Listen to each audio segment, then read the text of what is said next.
नमस्कार दोस्तों, welcome back to my channel. दोस्तों हम लोग 2026 बोर्ड परीक्षा की तैयारी शुरू कर चुके हैं, ठीक है। तो आपसे रिक्वेस्ट है जितना जल्दी हो सके चैनल से जुड़ जाइए, ठीक है।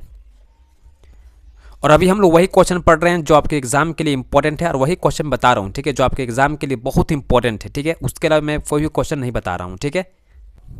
तो अभी हम लोग मैथ का चैप्टर 1, ठीक है, वास्तविक संख्या का, ठीक है, प्रश्नावली 1.2 शुरू कर चुके हैं, ठीक है। हम लोग ये क्वेश्चन सॉल्व कर चुके हैं, क्वेश्चन नंबर 1, ठीक है। आज हम देखेंगे क्वेश्चन नंबर 2, ठीक है। देखिए क्वेश्चन क्या बोला गया है, पूर्णांकों के निम्नलिखित युग्मकों के, ठीक है, एचसीएफ और एलसीएम ज्ञात कीजिए, ठीक है, तथा इसकी जांच कीजिए कि दो संख्याओं का जो गुणनफल होगा, ठीक है, इज इक्वल टू होगा एचसीएफ इंटू एलसीएम का, ठीक है। जैसे यहाँ क्वेश्चन दे दिया गया है क्वेश्चन नंबर 1 का, ठीक है, 26 और 91, ठीक है। तो हमको क्या करना पड़ेगा, इस नंबर का पहले हमको एचसीएफ निकालना है और एलसीएम निकालना है, ठीक है। अब एचसीएफ एलसीएम जो आएगा इसको मल्टीप्लाई करना है, ठीक है, और इसमें जो नंबर है, ठीक है, 26 और 91, इसको हमको मल्टीप्लाई करना है। दोनों अगर बराबर आ गया तो समझिए ये वेरीफाई हो जाएगा, ठीक है। चलिए क्वेश्चन कैसे बनाते हैं उस समझिए, ठीक है। देखिए मेरे पास नंबर यहाँ पर है 26, ठीक है, इसका हम पहले निकालेंगे, ठीक है, अभाज्य गुणनखंड निकालेंगे, ठीक है, 26 का। इसको हम 2 से भाग लगाएंगे, तो इसको हम 2 से भाग लगाएंगे, ठीक है, 2 1 2 हो जाएगा, 2 3 6 हो जाएगा, ठीक है। फिर देखिए इसको 13 1 जा 13 कर सकते हैं, ठीक है, 13 1 13 कर सकते हैं, ठीक है। तो ये इसका निकल गया अभाज्य गुणनखंड, ठीक है। उसी प्रकार हम निकालेंगे जो सेकंड नंबर दिया गया था 91, ठीक है, उसको हम निकालते हैं। इसको हम 7 से डिवाइड करते हैं, ठीक है, 7 1 जा 7 हो जाएगा, 7 3 21 हो जाएगा, ठीक है। इसको हम कर सकते हैं 13 1 13, ठीक है। तो ये में निकल गया मेरा अभाज्य गुणनखंड, ठीक है।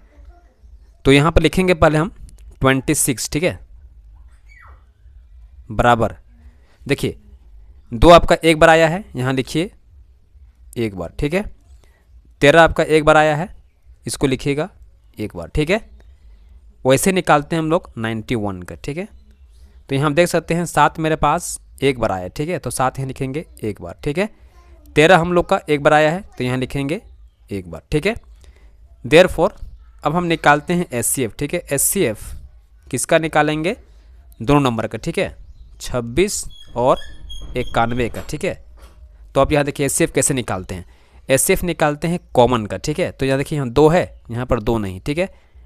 देखिए यहाँ 13 है, यहाँ भी 13 है, तो दोनों कॉमन आएगा, ठीक है। तो इसमें से एक लिखाएगा, ठीक है। तो ये मेरा आएगा 13, तो ये निकल गया मेरा एचसीएफ, ठीक है। अब हम निकाल रहे हैं एलसीएम, ठीक है। तो यहाँ लिखेंगे एलसीएम दो नंबर का, ठीक है, यानी कि 26 का और 91 का, ठीक है। देखिए कैसे निकालते हैं एलसीएम। ये जो मेरा कॉमन था वो तो रहेगा, ठीक है, 13। इसके अलावे जो नंबर बच गया था, ठीक है, 2 और 7, ये भी मेरे पास आएगा, ठीक है। ये 2 आएगा और ये 7 आएगा, ठीक है। अब इसको मल्टीप्लाई करेंगे, 13 दूना 26 हो जाएगा, और 26 सत्ते कितना होगा, 182 हो जाएगा, ठीक है। तो ये मेरा निकल गया एलसीएम, ठीक है। अब हम क्या करेंगे, इसका वेरिफिकेशन करेंगे, ठीक है। अब इसका सत्यापन करेंगे हम लोग, तो यहाँ लिखेंगे सत्यापन, ठीक है, सत्यापन लिखेंगे हम लोग, ठीक है, यहाँ पर। और यहाँ लिखेंगे हम लोग एचसीएफ गुना एलसीएम बराबर दो संख्याओं का गुणनफल, ठीक है, दो संख्याओं का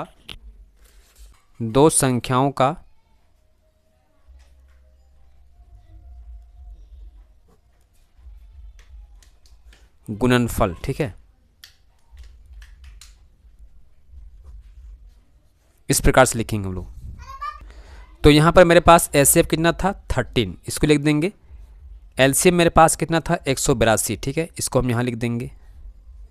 इक्वल टू दो संख्या मेरे पास क्या था, दो संख्या मेरे पास था, एक मेरे पास था 26 और सेकंड मेरे पास कितना था 91, ठीक है।